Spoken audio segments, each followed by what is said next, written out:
Pemirsa, Anda menyaksikan Breaking News bersama saya, Saradita. Hasan Nasbi mengumumkan mundur dari jabatannya sebagai Kepala Kantor Komunikasi Presiden atau PCO dalam Kabinet Merah Putih. Hasan mengaku sudah mengajukan pengunduran diri sejak 21 April 2025. Surat tersebut dikirimkan ke Presiden Prabowo Subianto melalui Menteri Sekretaris Negara Prasetyo Hadi dan Sekretaris Kabinet Teddy Indra Wijaya. Hasan Nasbi telah mengizinkan Tribunnews.com untuk mengutip pernyataannya melalui Total Politik pada Selasa 29 April.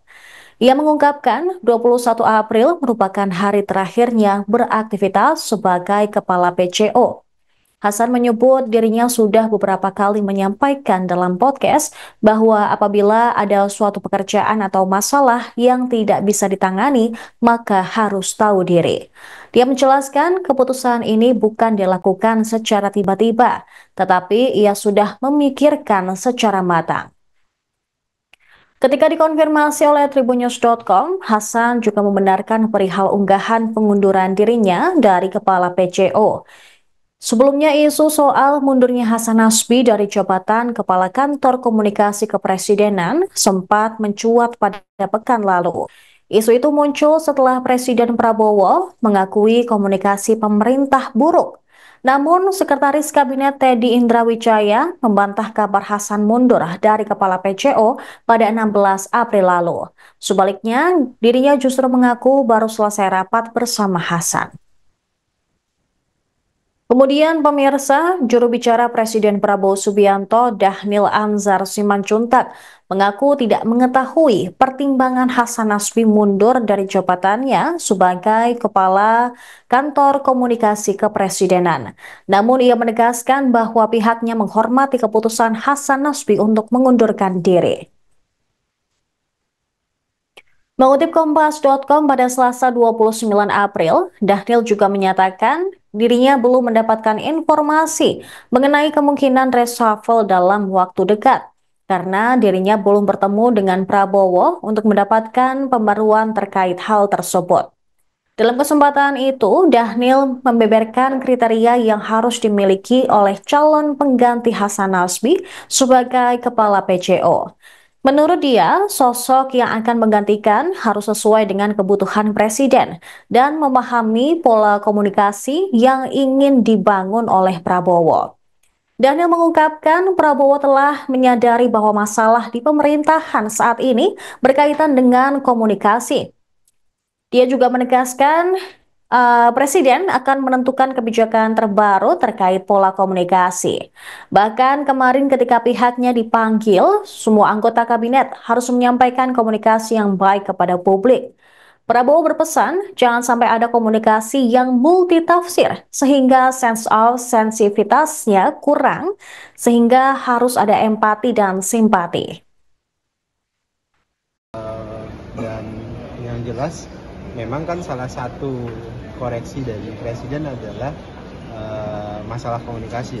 Terus terang kan presiden melakukan self correction kan kemarin itu. Jadi yang jelas saya yakin presiden akan menentukan kebijakan terbaru terkait dengan pola komunikasi. Bahkan kemarin kan ketika kami dipanggil memang semua anggota kabinet harus menyampaikan komunikasi yang baik kepada publik.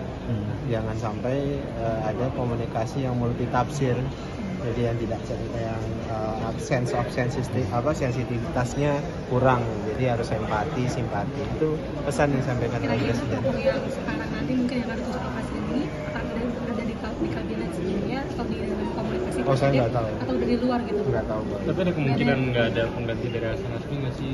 Saya belum tahu, belum sanggup jawab kalau itu. Kalau kemarin sudah ada Mensesnek sudah dijubir, apakah itu juga nanti akan? Kan memang dalam kabinet itu Mensesnek salah satu orang yang punya otoritas yang diberikan oleh presiden untuk menjelaskan beberapa hal. Itu kan dari masa ke masa kan, selalu begitu. Dulu ingat loh ada Pak Murdiono. Itu ya, oke ya. Terima kasih. Hasan Nasbi disorot karena pernyataannya yang dinilai kontroversial. Mulai dari awal ia dilantik sebagai Kepala Kantor Komunikasi Kepresidenan hingga menanggapi teror kepala babi yang diterima Tempo. Yang pertama menyebut Kabinet Prabowo ramping. Kepala Kantor Komunikasi Presiden ini disorot akibat pernyataannya yang dinilai blunder. Pendiri lembaga survei Cyrus Network ini menyebut dalam Kabinet Prabowo Gibran ada 7 menteri koordinator yang akan mengkoordinasikan kementerian di bawahnya. Hasan Nasbi mengklaim Kementerian Prabowo Gibran lebih ramping dari era Jokowi. Dia juga membandingkan era Presiden Jokowi yang justru organisasi kementeriannya jauh lebih gemuk. Tercatat di era Jokowi hanya ada 4 Menko. Kemudian, pernyataan terkait teror kepala babi. Redaksi Tempo mendapat teror kepala babi pada 20 Maret 2025 yang ditujukan kepada salah satu jurnalis, yakni Francisca Christie, oleh pengirim anonim. Terkait hal ini, Hasan Nasbi sebelumnya melontarkan pernyataan yang menyebut agar kiriman kepala babi ke redaksi Tempo dimasak saja. Hal tersebut disampaikan di Kompleks Istana Kepresidenan Jakarta Pusat pada 21 Maret ketika ditanya awak media soal aksi teror kepala babi tersebut. Setelah pernyataan itu viral, Hasan Nasbi kemudian memberikan penjelasan bahwa sebetulnya dirinya setuju dengan sikap Francisca yang menanggapi teror itu dengan candaan, yakni mengaku lain kali akan memasak kepala babi tersebut lebih enak. Namun pernyataan Hasan Nasbi ini disorot sebab pada kenyataannya kepala babi yang dikirimkan kepada Tempo merupakan kepala babi yang sudah busuk sehingga pernyataan dari Hasan Nasbi dinilai tidak pas dan kurang berempati dan simpati. Kemudian setelah berbagai kontroversi terkait pernyataannya, Hasan Nasbi didesak mundur oleh berbagai pihak, termasuk juga sejumlah politikus Partai Gerindra. Sementara pengamat komunikasi politik dari Universitas Esa Unggul, M. Jamiluddin Ritonga juga sempat menyoroti kurangnya empati dalam komunikasi pemerintah yang kerap memicu resistensi publik.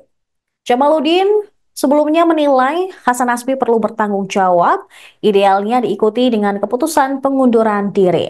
Namun jika Hasan Nasbi tidak mau mundur, sebaliknya Presiden Prabowo memecatnya. Dan kini pemirsa, Hasan Nasbi sudah resmi mundur dari jabatannya sebagai Kepala PCO.